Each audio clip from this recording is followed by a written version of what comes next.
I didn't own a Nintendo 64 growing up, but it felt like there was no escaping Pokémon Snap. It was the talk of every Pokémon magazine at the time, my local Blockbuster had a print station, and thankfully, one of my friends owned the game. So while I never had a copy myself, we still blew through it over the course of one sleepover. The experience of seeing these Pokémon in motion for the first time, the pull of getting the best picture, it never really left me. And it seems that was the case for everyone who grew up with Snap.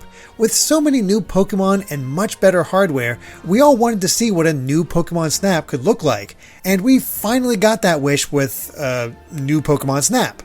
But can it possibly live up to nostalgia? New Pokémon Snap takes place in the Lentil region, a series of islands with different climates and Pokémon. As the new research assistant to Professor Mir, you're tasked with traveling the islands in the Neo 1, a vehicle that travels along a set path across any kind of terrain. The goal is twofold: take pictures of the Pokémon in Lentil to document their behavior, and dive into the phenomenon known as Illumina Pokémon. These Pokémon have a special glow to them that seems to be tied to a meteorite landing 2,000 years ago.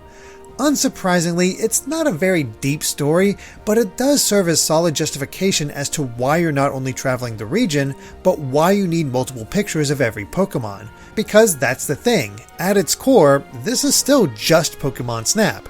Each level takes you down a preset path where different Pokémon are simply living their lives, whether playing, sleeping, or just minding their own business.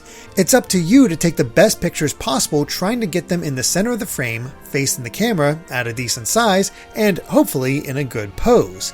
After the level is complete, you choose one picture of each Pokémon to give to the professor, who will then score it. The more points, the better you did. Not only that, but these points also count towards the course that you're on, ranking it up and changing it slightly so that new Pokémon appear, or the Pokémon that were there are now in different scenarios. It always felt like there was something new to see. This is all so simple in concept, and yet the idea still sucked me in immediately. I wanted to get the best pictures possible and get at least one of every Pokémon so I could fill out the new photo decks. It's addicting in a way that most score-based games just aren't for me, and new Pokémon Snap found a way to expand upon this base idea. In addition to a score, every Pokémon has a star ranking associated with it, going from 1 to 4. These ranks are given based on what the Pokémon is doing in the photo. A normal pose is typically 1 star. Something atypical like eating or sleeping is 2 stars, 3 stars is for rarer behavior like a special pose, while 4 stars is saved for special interactions or situations that I had to set up myself with the items available. In order to actually complete a Pokédex entry, there needs to be a picture of every star ranking. On top of that, the actual score makes those stars bronze, silver, gold, or crystal, further heightening my own desire to achieve the highest score at every rank. But this also leads to potential issues. Only one photo can be turned in per Pokémon in a level. So if I manage to get a 2, 3, and 4 star picture of a Pokémon, I can only pick one. If I want the others, I have to replay the course and try again. This does wonders for the replay value if you want to do everything the game has to offer, but it can also feel deflating knowing you took a great picture, but you have to do it again anyway. This is really only a major problem if you're trying to do everything, but new Pokémon Snap has such a relaxed atmosphere that I rarely felt too bothered by it. I more often found myself impressed with how everything was structured, breezily guiding me to the next destination or even Pokémon. And it's the items that really help with that, sometimes surprisingly so. There's a scan feature which not only highlights nearby Pokémon, but interactable objects. If a course has a split path or some item of interest, a small notification will appear, helping to keep me informed while I try to score the best shot. Then there are the Fluff Fruit, which can not only lure Pokémon to better spots, but act as a small nudge to get them to do something else.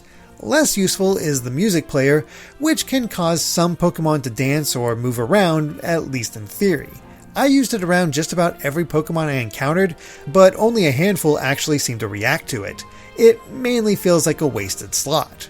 Much more interesting are the new Illumina Orbs, which take the place of the original's Pester Balls. These tap into the energy of the current island and both illuminate and heighten a Pokémon's mood, leading to some of the more unique interactions. But what I liked most was how they had to be earned for each new island. Plants known as crystal blooms will glow at night, and taking a picture of one will give Professor Mir the data he needs to make an Illumina Orb for that island. It's not much, but it provides a little something more to do beyond taking pictures of Pokemon. But the pictures are an absolute highlight, especially since 6 of your choice can be shared online. Other players can then offer up sweet medals, which are more a matter of pride than anything else. There are a lot of ways to tweak the photos as well. After they've been submitted to the professor, every photo can be looked at once more and re-snapped if you so choose. This allows you to change the size, the angle, the brightness, and the focus, essentially cleaning it up to match your vision. You may not have gotten the perfect shot during the course, but you can improve it and make it something special afterward. Even beyond that, the photos can be customized with artwork, borders, and filters to help make them just that little more unique to you. This ties into another new addition of New Pokémon Snap, the mission system. As you play, the other characters will ask for specific photos thanks to small hints. Unfortunately, if you've already taken the photo before the mission was requested, you'll have to redo it. But completing them not only unlocks new customization options, but usually leads toward other star photos for the Pokemon, making it worthwhile whether you're more interested in completing the photo decks or simply want to show off pictures. And both sides feel catered to. I was more than happy just getting photographs of as many different Pokemon as I could, trying to capture them in the moment so I could maximize my points. But the photo editing was something I only played with a little. On the other hand, my partner loved the ability to tweak her photos and find the best ones to post online. And it would work. Her pictures earned 10 times the amount of sweet medals than mine ever did. It's just nice to see that every type of player is catered to. There's even plenty of post-game content with more Pokemon appearing and more variations of the courses unlocking. Doing everything in Snap is sure to take quite a while. Whether that's a good thing or not is up for debate. Toward the end, I did find myself fatigued from going through the same levels again and again looking for the one thing I missed or trying to set up a new shot. It's made a little better thanks to a speed up feature unlocked later in the game, but it still wore me down slightly when I wanted to try and do everything. Short, relaxing bursts is a much more alluring way to play for me than dedicated completionism. It should be said that New Pokémon Snap looks fantastic. Each course feels different, and seeing how the Pokemon move and interact with one another never gets old. It captures the spirit of the original while taking advantage of 7 new generations that have been released since that game. The guided nature of it all is surely an asset, but there are some amazing moments that the game pulls off. It did feel a little odd to me though how the pictures I was selecting for judgment always felt lower quality until after they were judged. It made it a little trickier to choose the best in some cases, but nothing too bad. The music, on the other hand, is just fine. Even now I can't remember any specific tune, but they matched each course well enough. It was just never something that I thought about or really noticed. They do feel quite soothing though, adding to the relaxed atmosphere. More surprising is the addition of voice acting for certain cutscenes, something that really adds to the presentation. It's well done too, making me just a little more invested in the characters than I might have been otherwise. In all, I came away surprised at just how much I enjoyed New Pokémon Snap. I really wasn't sure if it could recapture the feeling or if the original was just a fluke of an experience.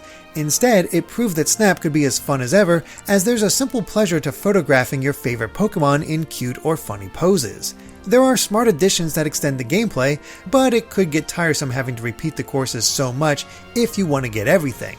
I think it's a fantastic sequel though, and one that most Pokemon Snap fans will simply become addicted to. Hopefully we won't have to wait as long for another one.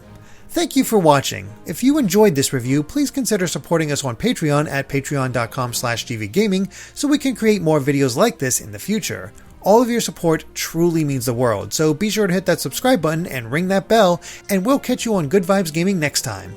Bye!